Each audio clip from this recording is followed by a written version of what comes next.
मेहण में नानकराम वारे सेलर जो कुछ शेयर्स जे नीलामी वारी मालूमात ऐं उन जो मामलो सेठ नानकराम जे पुट पुरुषोत्तम खां मेहराण प्रेस क्लब मेहड़ जी टीम तरफ़ां मौक़े वरितो वियो, जंहिं में हुन जो चवणु हुयो त हाई कोर्ट लाड़काणी तरफ़ां काफ़ी महीना अॻु असांजे हक़ में फ़ैसिलो आयल हुयो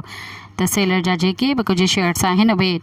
नीलाम कया वञनि ऐं उन ते अॼु अमल थियो आहे ऐं असांजी वॉक खां पोइ का बि पार्टी साम्हूं न आई आहे। अहिड़े नमूने 25 करोड़ 50 लख में सेलर जो 10% हिसो बि असांखे मिलियो आहे, जेका रक़म बिरोहीन तरफ़ां न मिलण जी सूरत में असां कोर्ट में जमा कराईंदासीं, जॾहिं त बिरोहीन तरफ़ां नीलामी वारे फ़ैसिले खां पोइ औरत समेत